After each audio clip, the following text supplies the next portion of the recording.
Third episode! Part 3! Yeah! Colonel Sanders likes us, I think. I don't know. Colonel Sanders is deep down in there. Anyway, welcome back. Hey! I stepped over Michael's line last time, so we wanted to end the part. So here we are. We made Miriam friends with the robot. She is gonna do things to that robot you would not believe. Looks like you two will be fine. Now it's time to focus on your own cooking classwork. Alright, you two. For today's lesson, we're going to keep it simple. Pick a basic dish and divide up the steps. No chef is an island. It takes 2 flints to make a fire. You get the idea. I'm going to go lick myself. What dish will you suggest to your partner, Colonel Sanders? That's a good question. Steak tartare seems easy enough. It's fancy and don't need to cook it. Using octopus will blow Colonel Sanders' mind. Your brother's mashed potatoes and gravy! Mashed potatoes and gravy! Mashed potatoes and gravy! I've always been something of a down-home chef. I was thinking maybe we could make something warm, inviting, comforting. Maybe mashed potatoes. And gravy! Stop trying to grab the skip button. Stop it. Colonel, no! I'm going to skip all the steps and just make them in an instant. I couldn't imagine one without the other. Colonel Sanders casts a coy look at you, causing your whole face to go beet red. Embarrassed, you quickly turn away. And run straight into the oven. I'll get the potatoes. Oh. No, please, let me. Picking perfect produce is a passion of mine. You just spit all over me, Colonel. I don't think this is how I wanted to. But it was alliterative, and it makes language more poetic. Stop it with the peas. He's covering you in peas. Looks like things are getting pretty fresh around here. Does someone have a crush on Colonel Sanders? We're just cooking partners. Mind your fucking business! Sanders' heart is my business. You better keep your fingers. You better keep your finger-licking fingers off my man! Did someone call for me? What is that? Did the music just change? Yeah, it changed to Doom. Is that in the game? Yeah, that's in the game. Okay. Ugh, no, jeez, Van Van. Well, I'm over here crushing Captain and Crouch's, at least she said my name correctly, dreams. You're supposed to take care of my classwork. That was the deal. Remember, look at her fucking eyes. Yeah, no, she's about to slaughter this, and he's crying. Oh my god. She's about to murder him. Colonel Sanders returns, arms full of peeled potatoes. Where are they? He tosses them into boiling water and turns his attention to you and your old friends. Oh, howdy there, Ashley, Van Van. Are we working in a quartet instead of a duet now?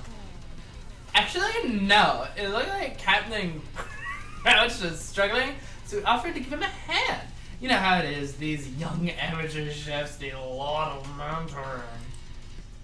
I was going to say, Colonel Sanders, maybe I could also teach you a thing or two about fancy food. Maybe one day you might be able to get up to my level. Ha! Doubt it. Don't be ruined, Van Van! First, I have no doubts whatsoever about Colonel Sanders' ability to concoct creations worthy of admiration. What is it with this game? After all, your fried chicken was quite spectacular. I just noticed Van Van's hair is in the shape of a star. You just noticed that? No, that is his key feature. That is his key fucking feature. I thought it was the belt. Alright, I just want you to know that we're not doing Outlast 2 anymore. I don't think we ever mentioned Oh yeah, we haven't mentioned that. We're not doing Outlast 2 ever again because we were both not scared by it. We were just kind of disgusted by it, and we didn't have fun with it. And this is the scariest fucking thing I've ever seen. So this is much better as a game than Outlast 2. This fits the fact that we're recording this in October, too. This is the scariest thing.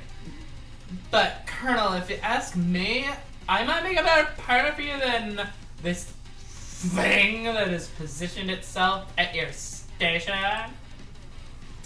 Don't you feel deep down that we could cast complementary shadows? We fit together like a thigh and a drumstick. Makes so much sense. Nothing about this makes any sense. But one thing is clear, she's coming for the Colonel if you don't watch out. And I would like to point out that the Colonel's dick is ours. The Colonel's dick is ours, and not for boob window over here. Boob window with chicken thigh leg. Ashley is really going at you hard. You need to ask for some backup here before things get ugly.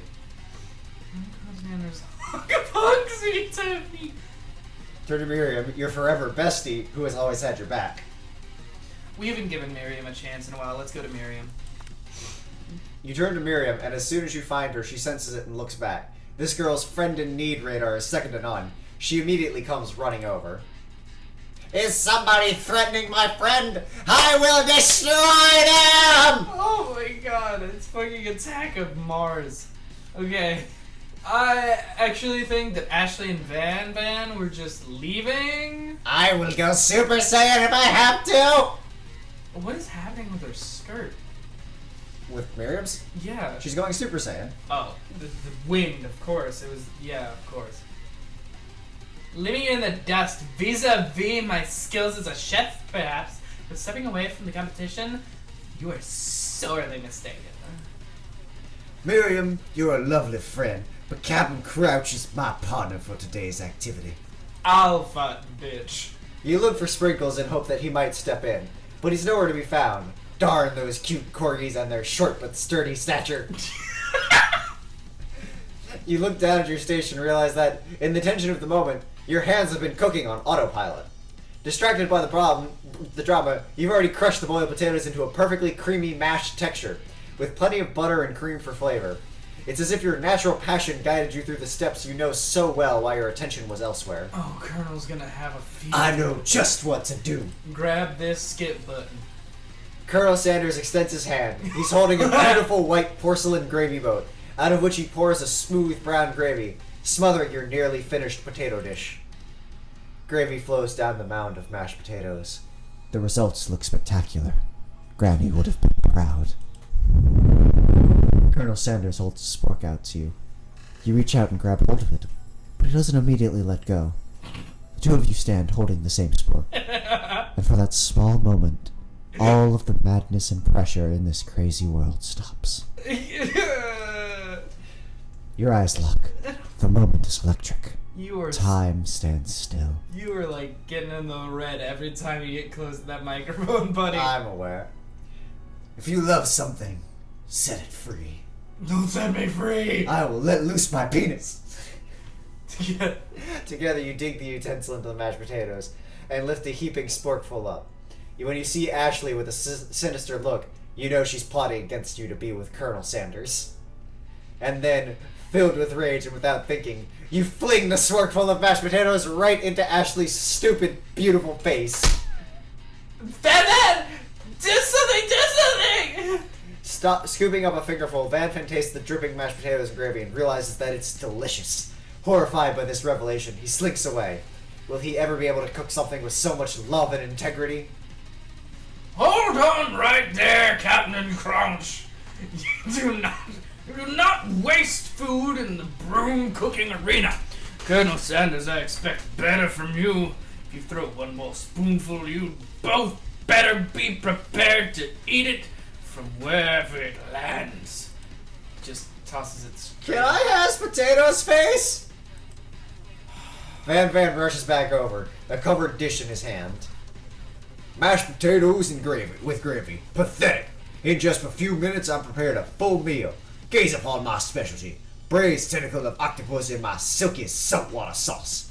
Plated on a bladed axe forged by my supreme chef ancestors. That's not what chefs did. You ignored me for too long. This ends now. It is I who will have the first bite, and you will all look on with envy. The interrupting student rushes at Van as he swipes a bite of his signature dish right off the plate. No! Don't! Do something about this dish. Doesn't strike my nose quite right. I think the octopus is rushed and may have turned in the process. The result could be toxic. Too late. It has been eaten. I think I left something in the oven. Student looks like a Muppet. I'm sorry. I don't feel so good. I think Van just killed somebody. All around me are familiar. my god, Oh my it's God, it did. Oh my god! Van Van killed a man, guys. Van Van, the madman, killed the Oh my madman. god, it killed him! Everyone step back, don't take another bite! When you look back at the plate, the rest of it's gone. You notice the tip of the tentacle being slurped up in Pop's mouth. Please, God, kill Pop. Pop winces in pain for just a moment, then almost immediately back to his oblivious self. Oopsie. Tastes like poison. I love that taste. My intestines are gonna come out of my anus in about 3 minutes! Why is he grr? Well, I did my best.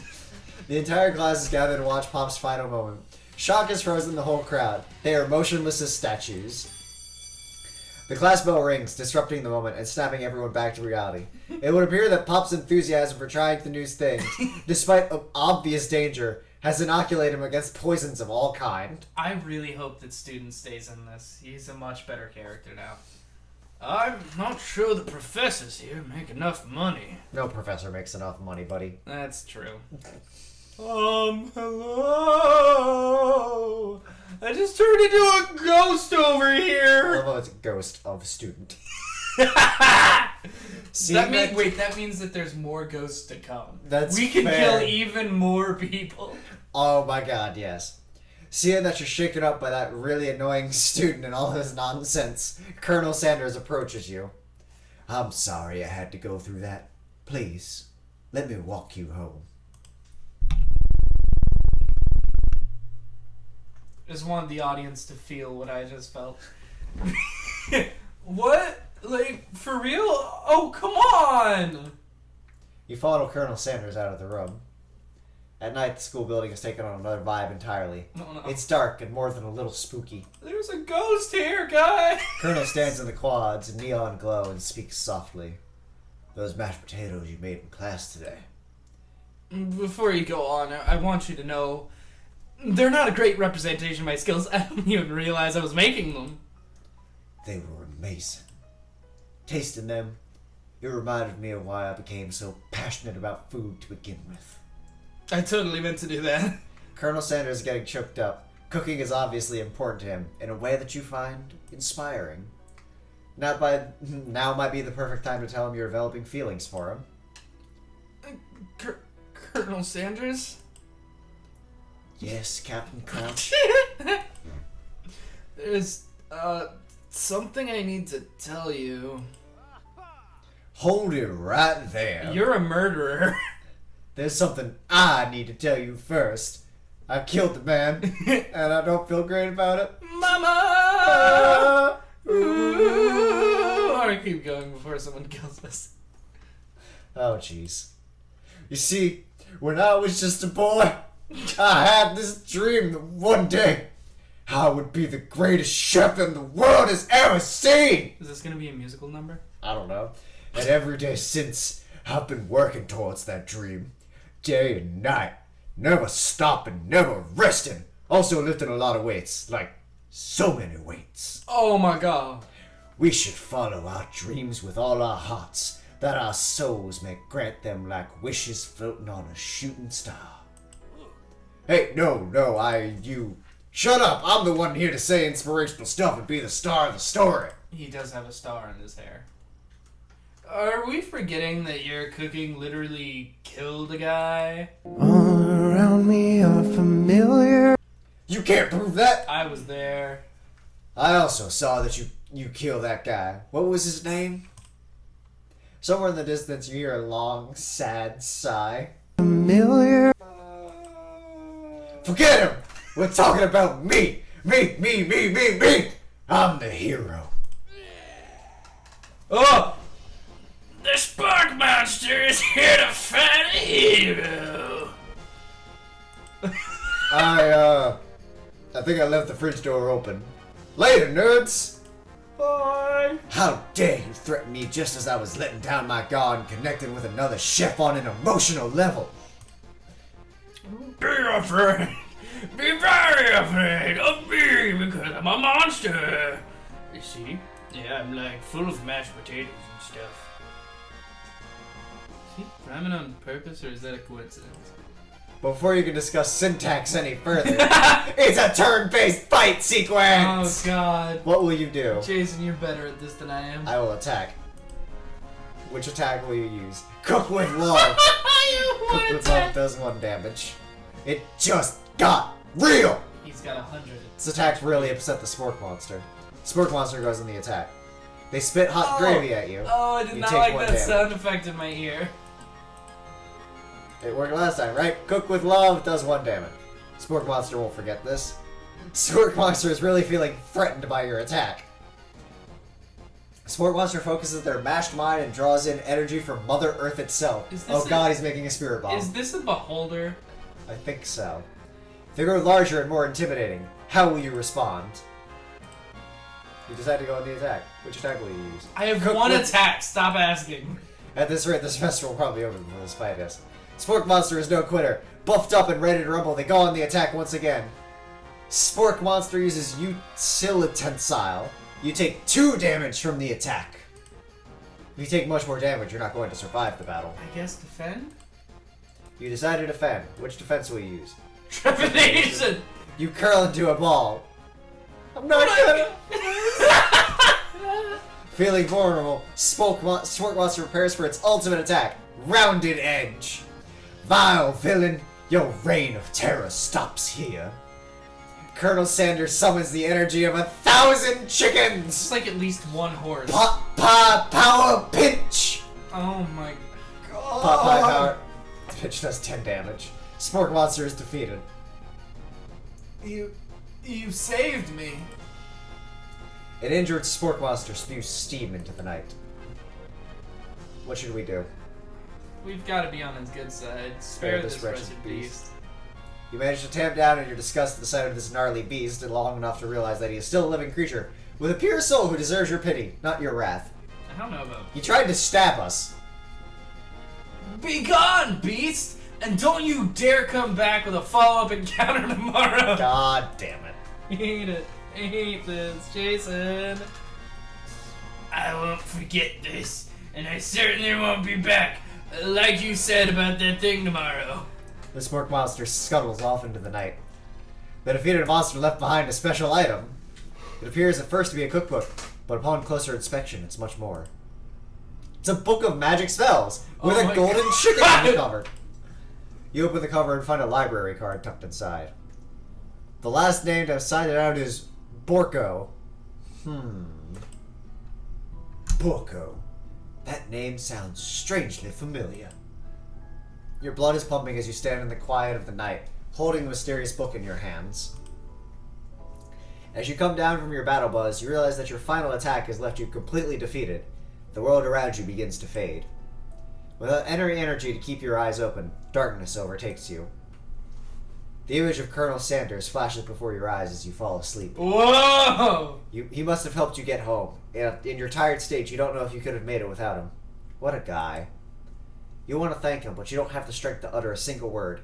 You feel your covers being pulled up over you as you were tucked in tightly. Good night, my Colonel.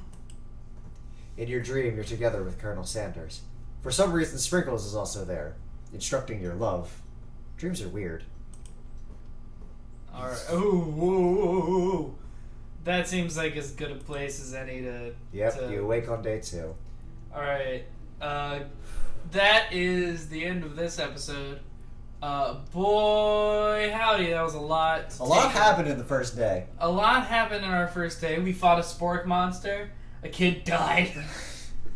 On day 1, somebody has gotten murdered. Yeah, that is 100% true. We'll come back to this in the next episode. Jesus Christ, this is gonna be a long game, I feel like. Alright. Yeah. Bye, guys. All around me are familiar.